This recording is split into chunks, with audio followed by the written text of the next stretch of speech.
Willst du herausfinden, woran du erkennen kannst, dass du einen Psychopathen in deinem nahen Umfeld hast? Dann bist du hier genau richtig. Nach diesem Video wirst du den Durchblick haben.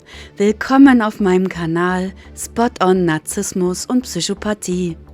Achte auf folgende Warnzeichen und gleichzeitig auf die Alarmsignale deines Körpers. Dein Körper verfügt über ein zuverlässiges Frühwarnsystem. Er teilt sich dir über Gefühle und kleine Body Sensations mit. Innere Aufregung, ein Rieseln im Nacken, ein Ziehen in der Magengegend. Und manche berichten sogar über eine leichte Übelkeit. Das bedeutet, dass das innere Säugetier eine Raubtierpersönlichkeit entdeckt hat. Daher hast du vielleicht einen Drang zu gehen verspürt, jedoch gleichzeitig dich unheimlich angezogen gefühlt. Denn dunkle Persönlichkeiten können faszinierend sein. Finden wir heraus, ob du unwissentlich mit einem Psychopathen befreundet oder sogar in einer Beziehung bist. Oder ob du rückblickend in einer psychopathischen Beziehung warst. Erstens, um eine Zielperson für sich zu gewinnen und für den kommenden Missbrauch zu groomen, wendet ein Psychopath Idealisierung an. Hat er dir geschmeichelt, Geschenke gebracht und war äußerst aufmerksam? Hat er dir ständig in die Augen geschaut, großes Interesse gezeigt und war richtig fasziniert von dir? Haben sich die Dinge nach der ersten Begegnung mit großer Geschwindigkeit entwickelt? Hat er dir gesagt, wie viel ihr gemeinsam habt und dass ihr wie geschaffen füreinander seid? Mit der Anpassungsfähigkeit eines Chamäleons, eines Formwandlers, spiegeln Psychopathen deine Hoffnungen, Träume und Unsicherheiten, um auf Anhieb ein Band des Vertrauens und der gespannten Erwartung zu schaffen. Sie wickeln ihre Zielperson in Windeseile um den Finger. Ein Psychopath sucht fortwährend die Kommunikation mit dir und erforscht deine Persönlichkeit. Auf deinen Social-Media-Seiten findest du Herzchen, Likes, Liebeslieder, Komplimente und humorvolle Kommentare. Einige von ihnen markieren dich sofort als Besitz. Das ist meine bezaubernde Freundin. This is my lady. Etwas auf diese Art. Mein hochnarzisstischer und antisozialer Partner, psychopathischer Narzisst, sagte mir in der Zeit: Ich liebe alles an dir. Du bist perfekt für mich. Du wirst so hoch wie möglich gehoben, nur um die Fallhöhe zu erhöhen. Das ist psychopathische Gewalt. Psychopathen lieben es, dich erst hochzuheben und dann die Falltür zu öffnen. Zweitens, der Märchenerzähler mit der Mitleidsmasche. Viele Psychopathen erzählen in der Kennenlernphase eine rührende Geschichte. Dazu neigen vor allen Dingen die Erfolglosen unter ihnen. Dass sein Leben nicht glatt gelaufen ist und er gerade mit großen Schwierigkeiten zu kämpfen hat, liegt an den Übergriffen einer Ex-Partnerin, an einer von Gewalt geprägten Kindheit und an Intriganten. Er behauptet, er wünsche sich nichts anderes als ein bisschen Frieden im Leben, endlich zur Ruhe zu kommen, bei dir, denn zu dir habe er Vertrauen. Er gibt vor, Beziehungsdramen zu hassen, und doch haben sich in seinem Leben mehr Dramen abgespielt als bei jedem anderen Menschen, den du kennst. Vorsicht ist geboten, wenn du solche Erklärungen hörst wie: Ich habe noch nie so einen Menschen getroffen wie dich. Ich hatte schon das Vertrauen in die Frauen verloren, aber bei dir kann ich gar nicht anders, als dir zu vertrauen. Du hast ein so gutes Herz. Dir könnte ich niemals wehtun. Mein Freund, der sich später als Psychopath herausstellte, hatte in der Anfangsphase zu mir gesagt: Ich kann tief in dich hineinsehen. Du hast nicht nur ein gutes Herz, du hast ein reines Herz. Damals hatte ich Gänsehaut und ich habe das so gedeutet, dass mich das tief berührt.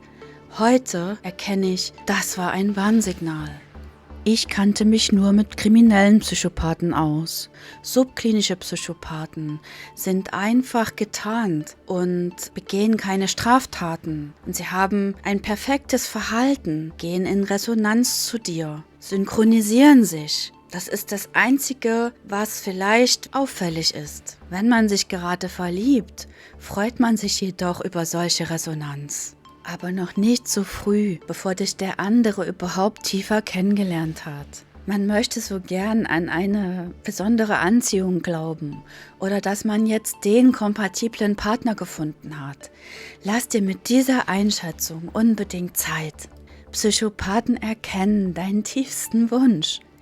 Ich habe den Verdacht, dass dieser Seelenpartner-Mythos von Narzissten und Psychopathen erfunden wurde oder in jedem Falle ausgenutzt wird.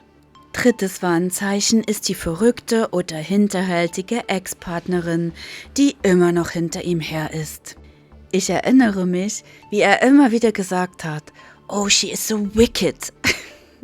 Ich werde sie wohl nie los.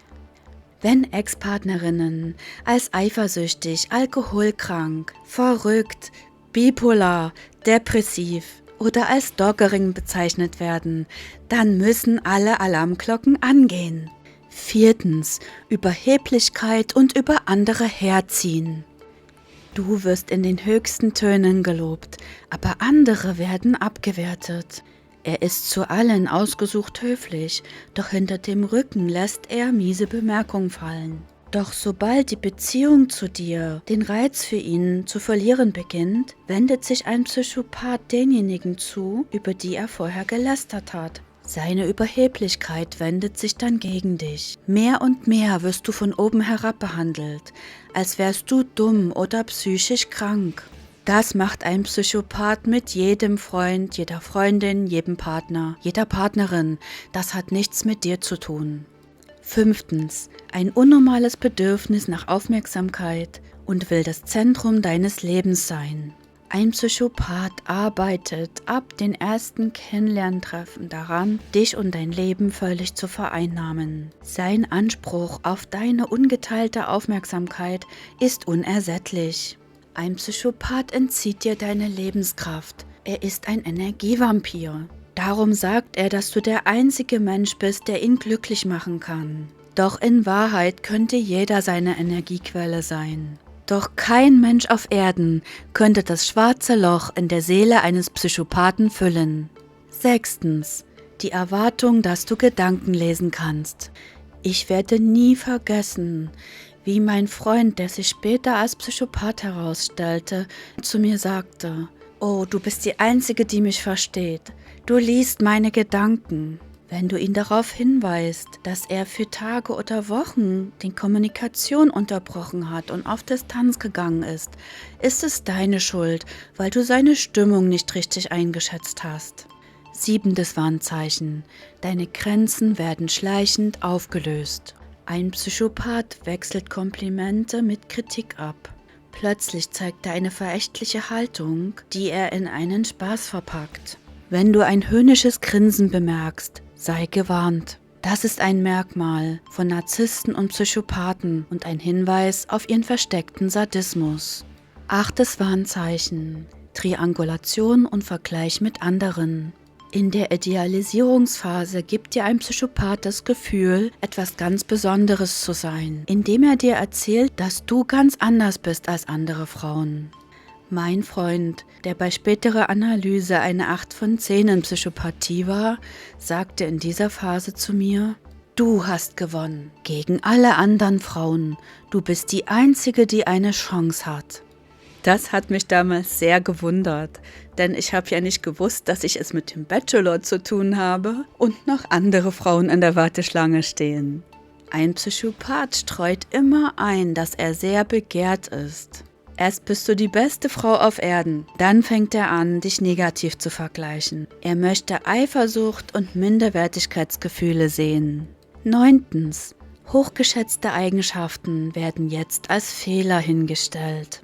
Zuerst beobachtet ein Psychopath dein Verhalten und sagt dir alles, was du insgeheim gern hören möchtest. Doch wenn er dich geködert hat, werden diese Aspekte gegen dich verwendet. Du verbringst immer mehr Zeit damit, dich zu optimieren, um sich demjenigen gegenüber als würdig zu erweisen, der gerade noch behauptet hat, du seist perfekt. Er fokussiert sich immer mehr auf Unzulänglichkeiten, die jeder Mensch hat. Der Psychopath hat längst deine Unsicherheiten herausgefunden und wird alles tun, um diese negativ zu verstärken. 10. Warnzeichen. Er ist schnell gelangweilt und verliert das Interesse an dir. Ein Psychopath kann es nicht ertragen, über einen längeren Zeitraum mit sich allein zu sein. Sie sind immer auf der Suche nach dem nächsten Kick, denn sie brauchen nach kürzester Zeit den Reiz des Neuen. Ein Psychopath ist darauf aus, immer wieder mit neuen Menschen umgeben zu sein. Bekannte und Freunde wechseln schnell. Die Freundschaften eines Psychopathen sind kurzlebig. Er interessiert sich nicht lange für einen bestimmten Menschen. Wenn es ihm weder neue Impulse noch Vorteile bringt, verliert er rasch das Interesse. Ich erinnere mich noch gut daran, wie er seinen Freund Raphael am Telefon abwimmelte und sich gelangweilt und genervt über ihn ausließ. Dieser Freund hatte unheimlich viel für ihn getan. Doch wenn es gerade nicht um neue Projekte, ein Business oder Fahrdienste ging, war Raphael ihm völlig egal. Dadurch hat er sich ein solches Eigentor geschossen. Ich habe ihn daraufhin genauer unter die Lupe genommen. Denn Raphael war ein richtig guter Kerl. 11. Warnzeichen. Durch Rückzug, Aufmerksamkeitsentzug, deine Selbstachtung rauben. Ein Psychopath ist plötzlich zutiefst gelangweilt von dir, nachdem du anfangs ständig mit Aufmerksamkeit und Bewunderung überschüttet wurdest. Nun verschanzt er sich hinter einer Mauer des Schweigens und rastet aus, wenn du aktiv am Erhalt der leidenschaftlichen Beziehung interessiert bist, die ja von ihm geschaffen wurde. Jetzt gibt er dir das Gefühl, eine Belastung zu sein. Während mein Freund am Anfang stundenlang mit mir reden und intensiven, innigen Blickkontakt mit mir haben wollte, schaute er nun in die Luft, wippte mit dem Fuß, zog ein Gesicht und guckte immer wieder auf die Uhr. Gespräche mit mir waren nicht mehr interessant. Nun war er ständig beschäftigt, konnte keinen freien Tag mehr in seinem Kalender finden, um etwas Gemeinsames zu unternehmen. Du weißt doch, dass ich mir was Neues aufbaue. Ich bin darum beschäftigt. Oder ich muss Geld verdienen. Mein Vater ist in Not. Ich muss mich doch um ihn kümmern.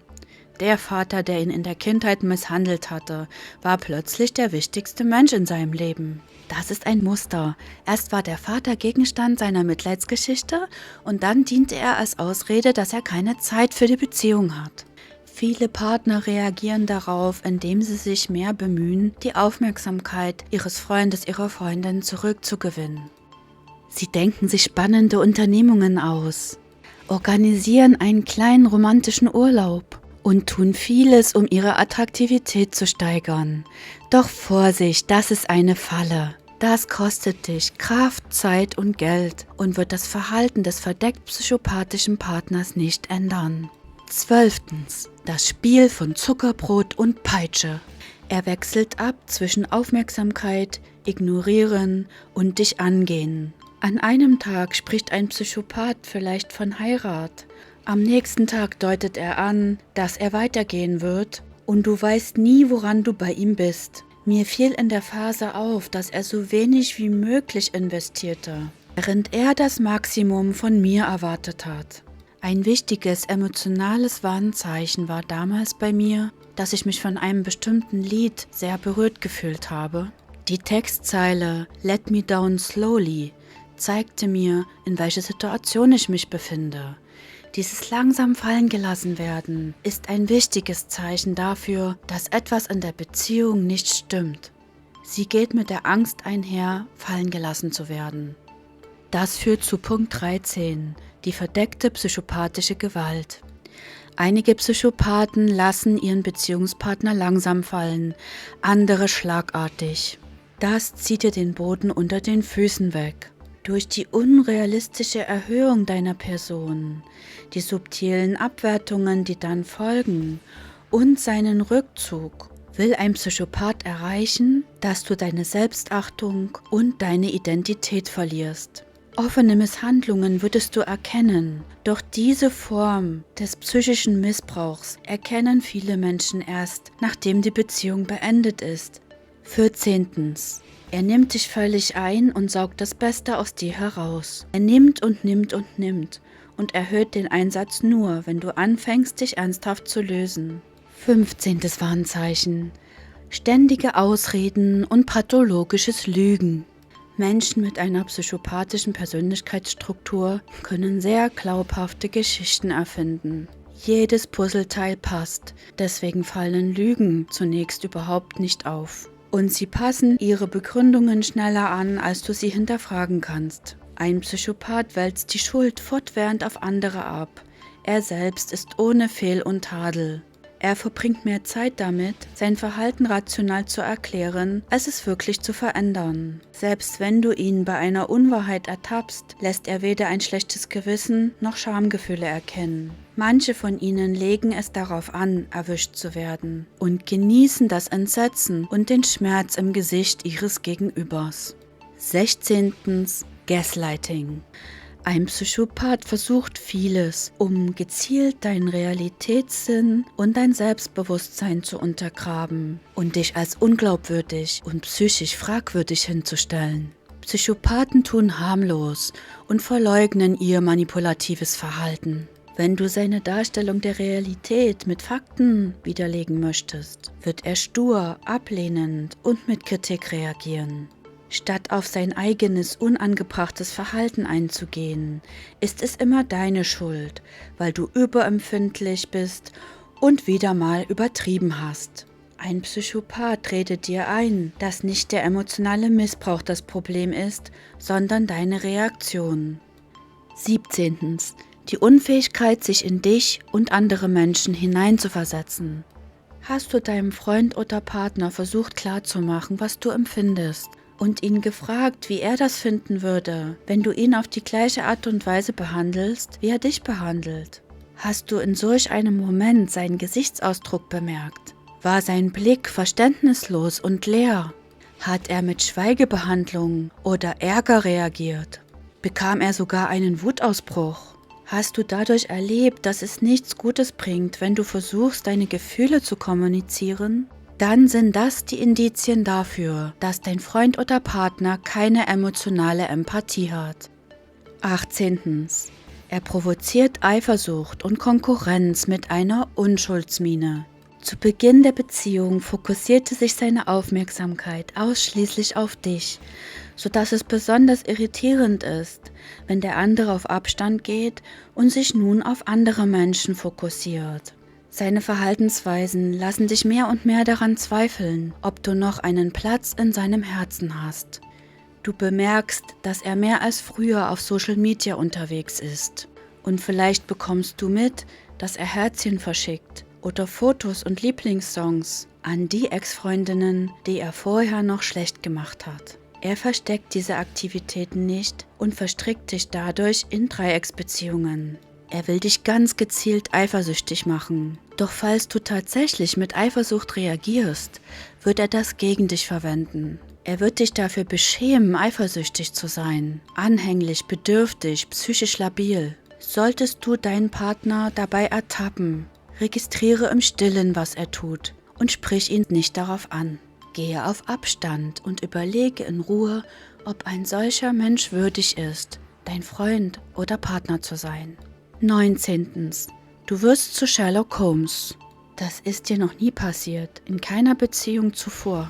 Doch plötzlich verspürst du den Drang, den Menschen, dem du bedingungslos vertraut hast, genauer unter die Lupe zu nehmen.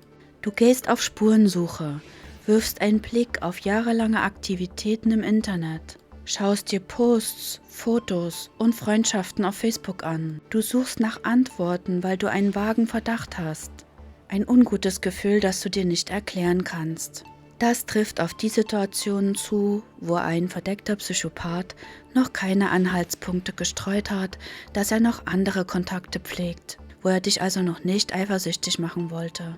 Partner berichten, dass sie noch nie in das Handy eines anderen Menschen geschaut haben, es aber in diesem Falle nicht lassen konnten. Was sie dann entdecken, kann schockieren. Das kann eine extrem lange Kontaktliste im Handy sein, überwiegend Frauen mit äußerst sexy Profilbildern. Bis zu 2000 Kontakten auf Instagram, hauptsächlich Seiten zum Dating und zur Partnersuche. Und zahllose Profile, wo Frauen sich vor der Kamera ausziehen. Einige Partner stoßen auf einen ganz narzisstischen Harem. Psychopathen sind nicht zwangsläufig auch Narzissten. Primäre Psychopathie ist angeboren, Narzissmus erworben. Doch die meisten von ihnen sind hochnarzisstisch und hypersexuell und verhalten sich im Internet sehr promiskuitiv. Psychopathen haben eine weitreichende Matrix aus Versorgungsquellen. Das nächste Warnsignal ist die Scheinheiligkeit. Ein Psychopath hat sehr hohe Erwartungen, was Loyalität, Respekt und Bewunderung betrifft. Ein Psychopath hat an allem etwas auszusetzen, belügt und betrügt dich und manipuliert, was das Zeug hält. Von dir erwartet er jedoch, dass du perfekt funktionierst, für ihn lebst und vollkommen loyal bist. Psychopathen messen mit zweierlei Maß, nach dem Motto, tu, was ich dir sage und nicht, was ich selber tue. Du musst dich an meine Regeln halten, aber ich mache, was immer ich will. Warnzeichen 21. Jeder Konflikt kann der letzte sein. In einer gesunden Beziehung tauschen sich die Partner aus, um Probleme zu lösen. Ein Psychopath stellt rasch klar, dass negative Diskussionen die Beziehung gefährden. Vor allem, wenn du sein Verhalten zur Sprache bringst. Jeden Versuch, eure Kommunikation zu verbessern, wird er mit Schweigen bestrafen. Dein Partner hat deutlich gemacht, dass wenn du nicht bereit bist, zu vergeben und zu vergessen, er das Interesse an dir verliert. Das ist mir bei meinem Freund ganz besonders aufgefallen. Kommentare wie, wenn du mir nicht verzeihen willst, dann liebst du mich nicht richtig. Und als es um sein Scheitern ging und er ein wichtiges Vorhaben in den Sand gesetzt hat, sagte er zu mir, eine gute Partnerin würde Camouflage machen und mich nie wieder darauf ansprechen. Ein Psychopath erwartet, dass du Fehlverhalten und Versagen unter den Teppich kehrst und Verluste ohne ein Wort hinnimmst und ihn weiterhin lobst und nur Gutes in ihm siehst. Punkt 22. Trotz dieser Anspannung bemühst du dich, dass er dich weiterhin mag. Ertappst du dich dabei, dass du für seine fragwürdigen Verhaltensweisen Erklärungen findest, sie als unbeabsichtigt oder unachtsam verbuchst. Er war nur gestresst oder hatte einen schlechten Tag. Du wirst dahingehend manipuliert, immer eine Entschuldigung zu finden. Wenn du wegen seines schlechten Verhaltens auf Distanz gehst, stört das einen Psychopathen nicht sonderlich. Dann wendet er sich an die nächste Kontaktperson in seiner Matrix. Warnzeichen Nummer 23. Risse in der Maske. Es gibt diese plötzlichen, flüchtigen Momente, in denen die charmante, attraktive und arglose Fassade bröckelt, die ein Mensch mit einer psychopathischen Störung von sich selbst errichtet hat. Dann und nur dann wird eine Seite von ihm sichtbar, die in der Idealisierungsphase nie aufgetaucht ist. Eine Seite, die rücksichtslos, kalt und hochmanipulativ ist. Plötzlich wird erkennbar, dass einige Aspekte seiner Persönlichkeit nicht in das Bild passen, das du von diesem Menschen hast. Du gerätst in eine kognitive Dissonanz. Ist das der Mensch, in den du dich verliebt hast? Psychopathen haben sich eine Fassade zugelegt und führen oberflächliche Freundschaften. Sie bauen sich eine Fangemeinde auf. Und sie benutzen diese Kontakte, um ihr Bedürfnis nach finanziellen Vorteilen, Möglichkeiten und Aufmerksamkeit zu befriedigen, wobei der Fanclub nicht bemerkt, wie sie mit Lob und Schmeichelei strategisch davon abgelenkt werden, wie sehr der Psychopath sie ausnutzt. Wenn du einen Psychopathen an eine Abmachung erinnerst, eine Vereinbarung, dir geliehenes Geld zurückzugeben, wirst du plötzlich sein wahres Gesicht sehen. Dann lässt er seine Maske für einen Moment fallen, um dir zu drohen oder dir zu sagen, dass du keine Chance hast, dein Geld jemals wiederzusehen. Das war der schockierendste Moment in meinem Leben. Mein Freund hatte gerade seinen Job gekündigt und ich fragte ihn, was er nun tun würde, um die Rate seines Kredites zu zahlen. Da geriet er in Wut und fragte mich mit bedrohlicher Stimme, ob ich ihm vorschreiben wolle, was er zu tun und zu lassen hat. Diese Schmarotzer würden keinerlei Geld von ihm sehen, nicht einmal einen Euro. Er sprang vor mir auf und ab wie so ein Springteufel. Und das mitten in der Nacht auf einem Zeltplatz. Als ich daraufhin auf Distanz ging, wechselte sein Verhalten von höhnisch und bedrohlich auf zuckersüß.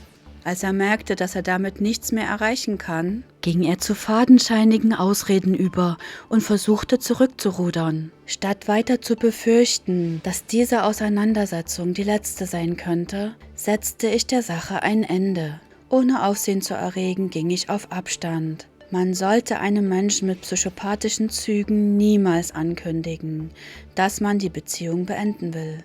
Bringe dich in Sicherheit und trenne dich. Sobald du in ein leeres Gesicht siehst und du diesen Moment ohne Maske erhaschst, oder wenn du Verachtung oder Hohn in seinem Gesicht siehst und diesen plötzlichen Switch zum Teufelsgesicht erlebst. Manche Psychopathen haben dann auch dunklere Augen oder einen kalten, toten Blick. Wenn das auftritt, ist es so erschreckend, dass du auf keinen Fall mehr mit diesen Menschen zusammen sein möchtest. Dieses teuflische Gesicht muss sich jedoch nicht zeigen und nicht alle Psychopathen haben diesen Dark Eyes Effekt. Falls du das noch nicht gesehen hast, halte dich an die 23 anderen Warnsignale. Mehr Beweise brauchst du nicht, um dich in Sicherheit zu bringen. Wenn du dich nun trennen willst, musst du das strategisch gut vorbereiten. Schaue dazu mein Short Schluss machen mit Narzissten. Diese Schutzmaßnahmen gelten umso mehr bei einem psychopathischen Partner. Vielen Dank fürs Zuhören. Wenn du noch brennende Fragen hast, stell sie mir gern in den Kommentaren.